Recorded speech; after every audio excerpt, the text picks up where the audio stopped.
let's move on to the LAC proper. Our first topic is Classpoint, leveling up our online skills in teaching. Okay, so our facilitator is our grade 7 English teacher, Ma'am Christian Barrientos. Good morning po, ma'am.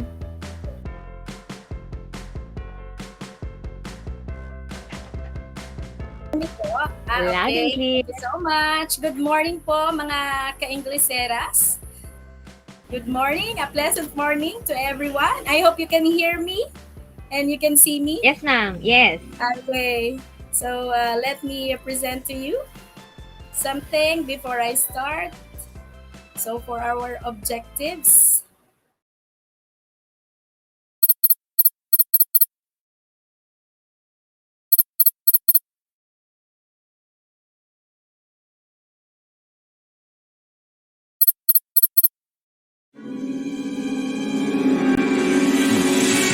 today's mission. Good morning, teachers. Level up your online teaching. Power up your PowerPoint. Presentation using Classpoint. And join me in my live demo and quiz competition. Don't forget PTSD for teachers and RPMS objectives. Objectives number 2 and number 10.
This time it's for our synchronous. How can Classpoint help?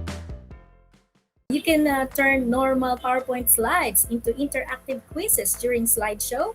When you run the quiz questions, all your students will be able to respond with their devices. So these are the various questions types that you can use. The multiple choice question, word cloud, short answer, slide drawing, image upload. So isn't it varied? And then we can score or rank the students. You can design quiz competitions within PowerPoint and gamify your students' learning experience. So that means it is engaging. Besides being fun, students will be scored ranked automatically and their answers can be exported for further analysis right into your PowerPoint presentation. And you can actually save and review what you have retrieved from PowerPoint. So in that case, you can do the digital whiteboards, can be saved as a native. So that's what the magic is. It's just inside the PowerPoint. So we can actually create interactive quizzes. Let's jump into that. In just one click, to add a question button on your slides and customize it. Yeah. If necessary, yes. And Voila Asks is interactive. You can collect live responses during the slideshow. Click the button to start the question and let students respond from any browser. And so feedback is instant. Students' responses are automatically saved in your PowerPoint. You can review them anytime. Okay, by just clicking the button. So see how this multiple choice in Classpoint works. In this video, I will show you how to turn your PowerPoint slide into an interactive multiple choice question. So see how it works. Using Classpoint, in this example, I have question slides where I want to test my students. Can you see? Knowledge about the mammals. To turn this slide into an interactive multiple choice question, I can click the multiple choice icon from the Classpoint ribbon, which then be placed. You can move and resize it as needed. Let's look at some of the options you can configure.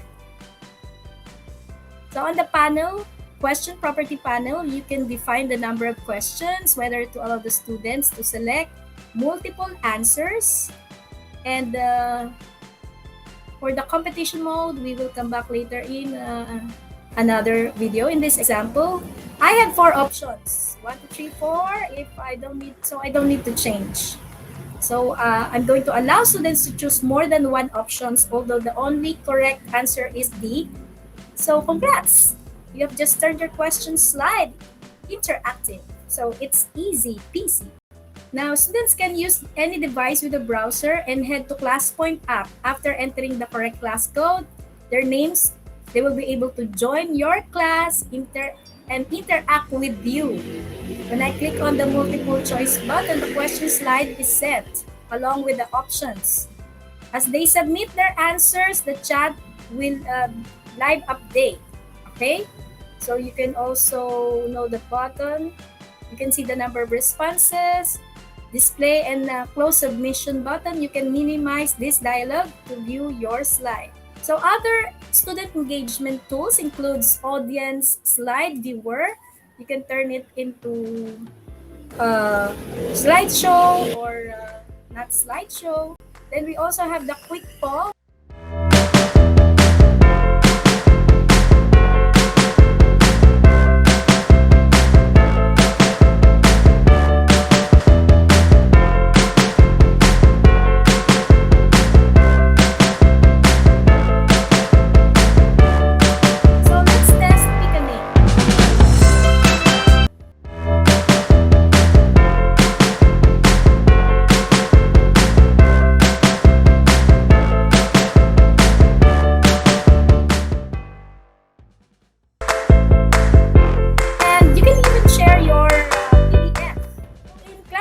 You can engage and assess your students like a pro with our various interactive quiz question types. How can you engage them? These are the question types. We have the multiple choice questions where students are required to choose 1 or more from the options you provide.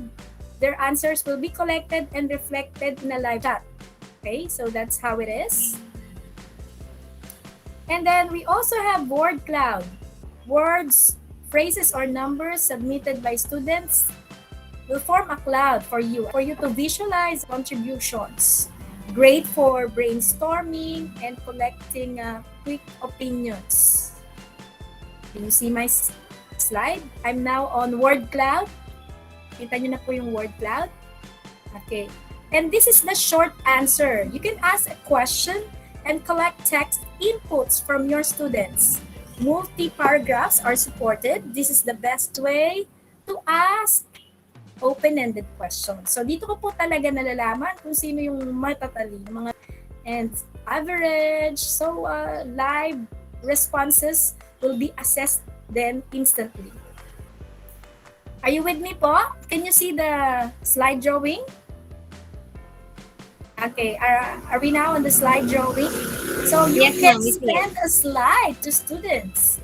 One way to engage students is to send or let them mark their answers or with these drawing tools and send it back, so you can quickly go through and compare their answers. So you can give them feedback. You can assess them right away. Isn't that great? Okay, So you can do image upload. Okay, test natin ito mamaya. Let students respond to your questions with images. They can find pictures from local drive or via online search or even by taking photos of their answers on the paper. So that's cool. So in this video, we will cover all you need to know about the quiz competition.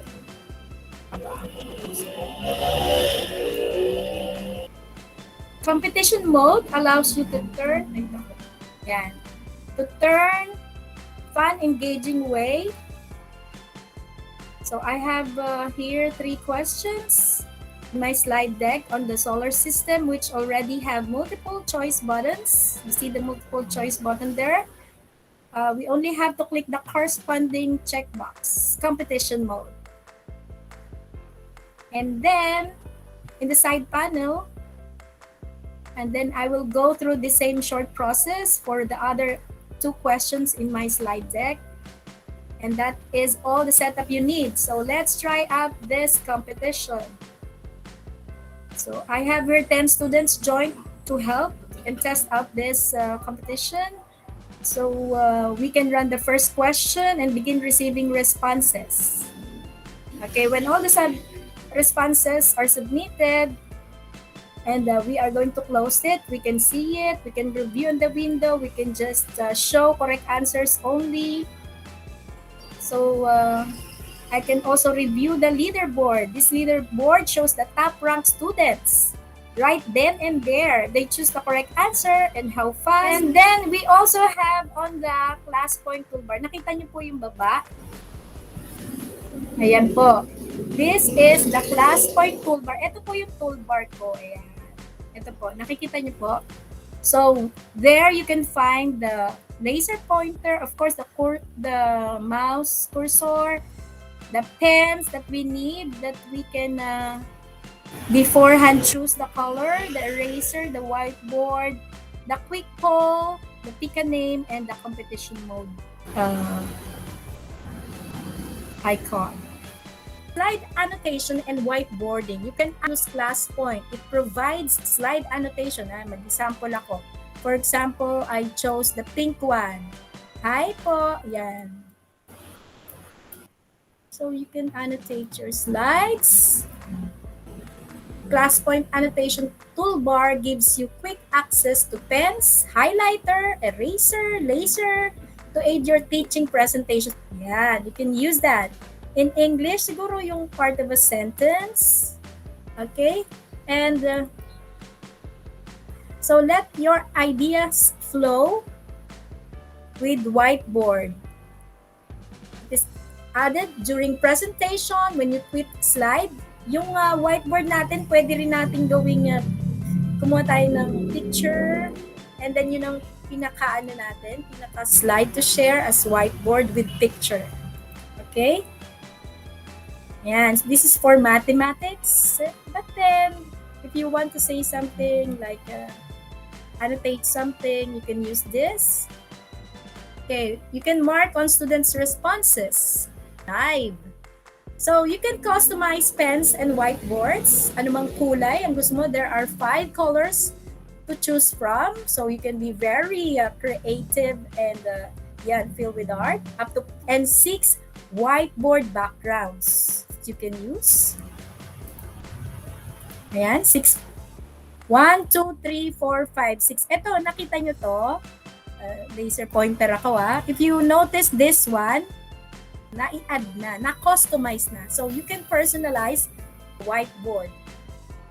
So, other things in the annotation is you can use the highlighter. This one, I'm using the pointer, and then you can erase if you want to erase something. For example, you want to change what you have written. Okay na. So, how can you install Classpoint? Step 1 is to begin the installation by double-clicking the Classpoint installer file. After the installation is complete, you can open up your PowerPoint applications. View the Classpoint ribbon on top. Yan, makikita niyo yung Classpoint Inkno Classpoint ribbon on top. Malalagay na. You just need to sign in. At the bottom of the Classpoint ribbon, ito po, nandito po yung sign in to create a new account, and then the verification code, you can find it on our email. Okay, now this is the moment of truth. Ayan. Join me in the live demo. The code is at the upper right corner, or you can scan the code. So, ito po, pwede ako mag-generate ng QR code. Ayan, hindi nyo nakikita sa screen. So, pwede ko po itong isend, accommodate 200. Let's try multiple choice question. Ganito lang po paggawa nyo. Can you see it? Ganito po paggawa. For example, I have to do a multiple choice question. Halimbawa, nakalimutan nyo. Andali lang. Ganyan lang po. Go to Classpoint. Ayan po. Make sure na ano po kayo, sign in dito. Nakikita nyo po to. Sign in. And then, multiple choice. Yan. Lalagay nyo lang po yan. You can figure out where to put it. Okay? So, we can allow. Click on this slideshow. So, when I click this, you can be able to answer the question. My sister got sad yesterday. We blanked to buy her the cake she requested. So, your time starts now. So, we have the word cloud naman. So, your time starts now. I can see your responses. So, pwede nyo pong i-save yung slide if you want. For example, you're a student, you want to save the slide of the teachers. We can collect responses. What is your tool? I can see your answers like Google Forms. Yan. This is the fusion of a tool with PowerPoint.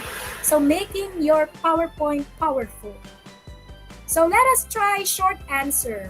Convert the direct speech here to reported speech. The teacher asked her, "Will you join the contest?" Your time starts now. Ayan na po yung sagot. The teacher asked her if she would join the contest.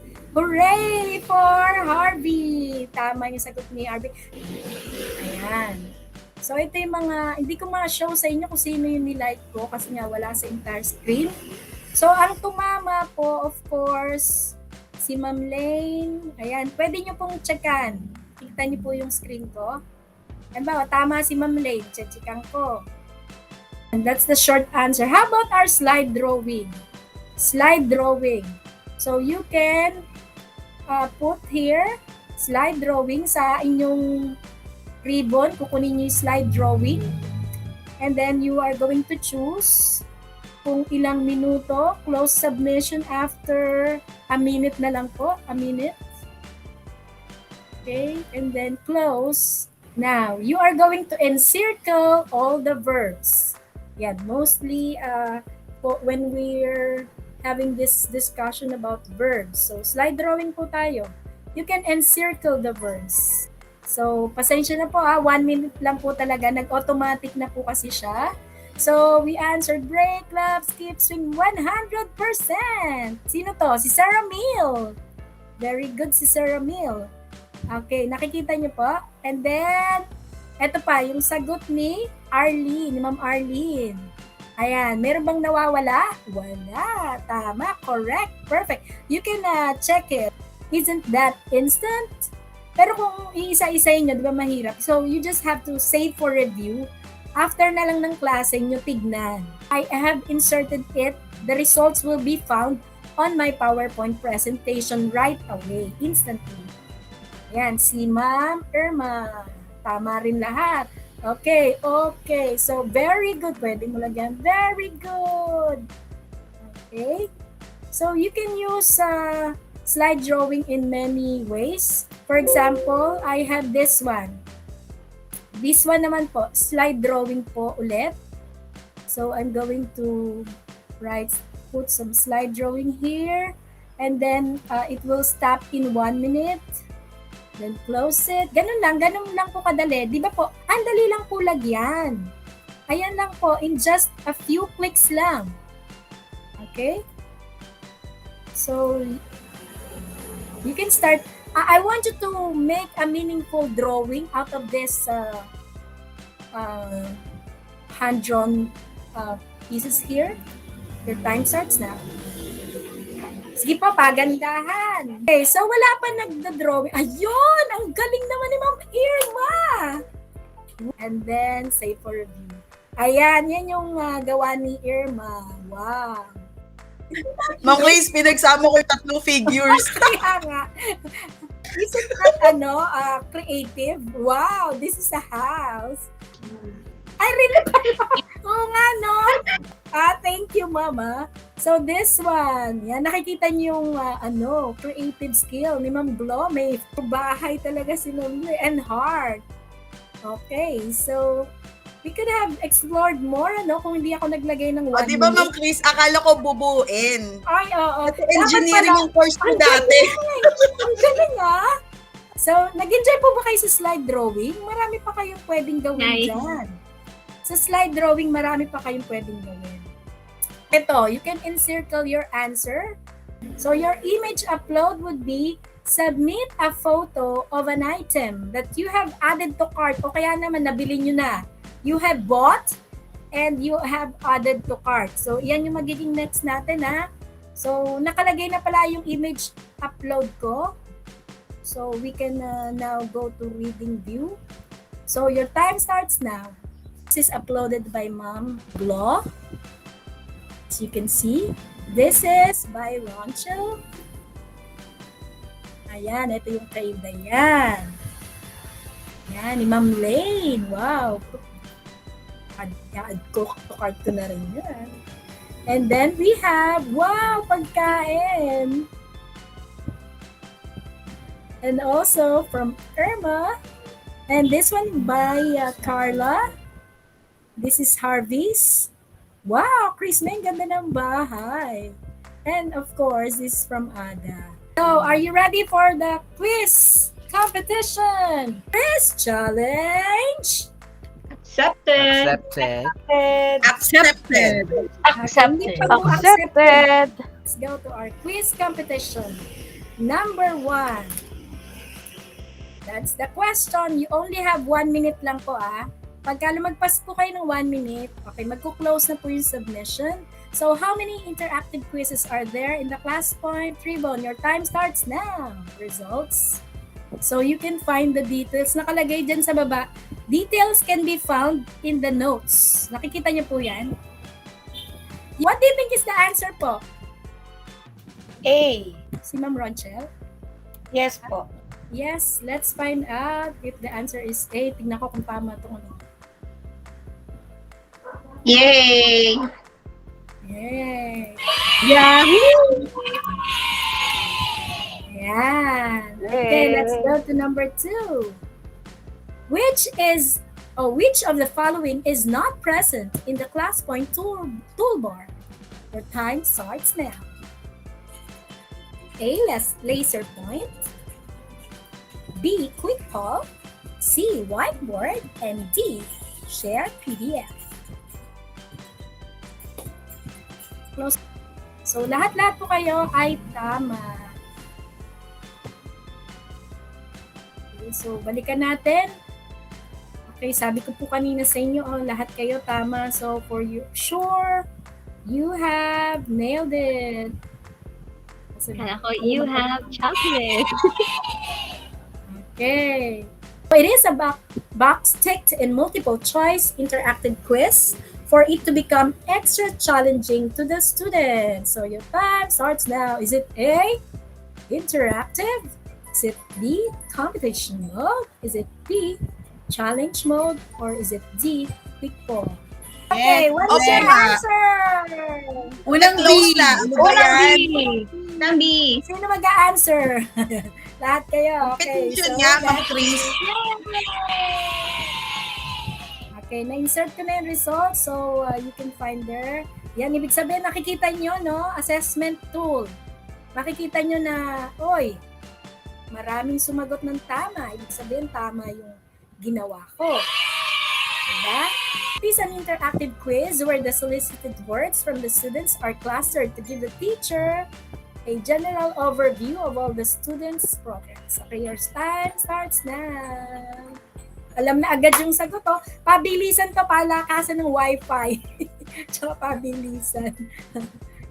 Hindi pagalingan, hindi pabilisan. Number 4, what is your answer? A. A. Letter A. A. Yan, no? Si Friendship! Irma! Congratulations! Actually, second. O sige, yung tatlong to. What do you like about Classpoint? Word cloud po tayo. Go. Yan po. What do you like about Classpoint? What do you love? Am I presenting my entire screen? Nakikita niyo po?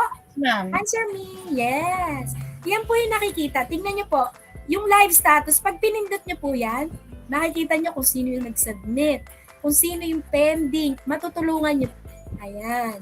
You can close, and ito po, it's really interactive and fun. Engaging and fun. I've never been so enjoyable, my dear co-teachers. And we're all waiting for. Yan. Salamat po sa mga comment nyo. You love it? Yeah, it's peculiar. It's fun. Okay. And then I will save review. Okay, di ba po?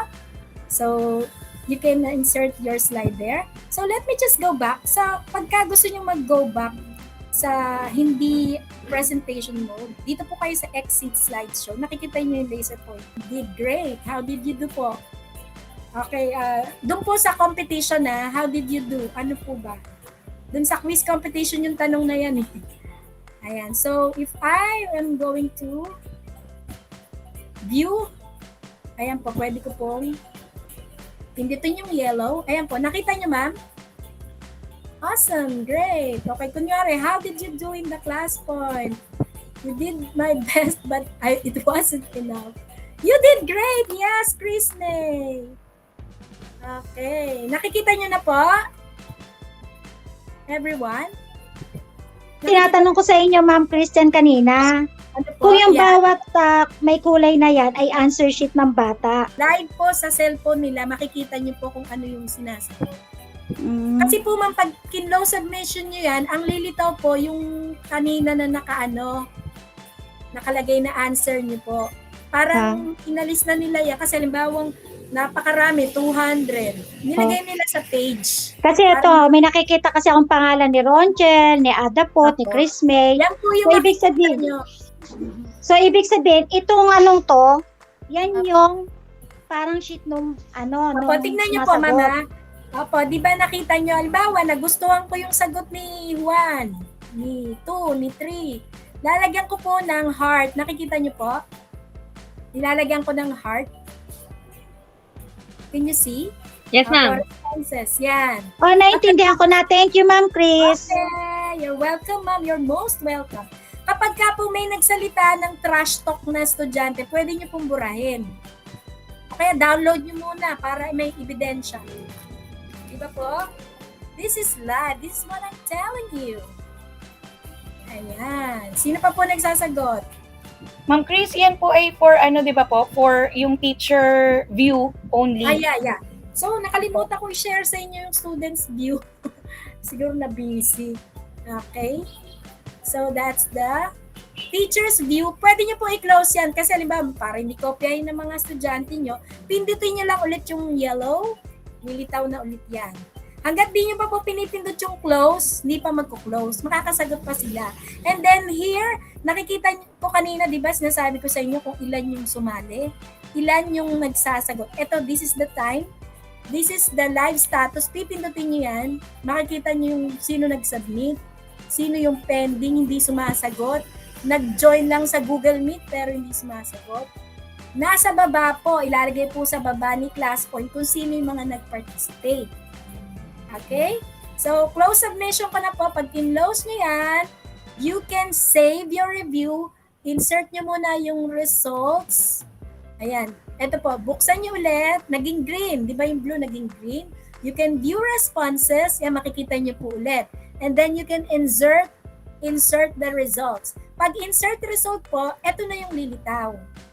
Naka-form na paganyan para po hindi loaded. Okay, so you can check your answers. Halimbawa po, their answers kung tama o mali. So this is good for open-ended questions, diba? For getting their opinions, for getting their answers from the story they have read. So remember that our generosity will depend on how much we give our students in helping them learn. They need us more than ever.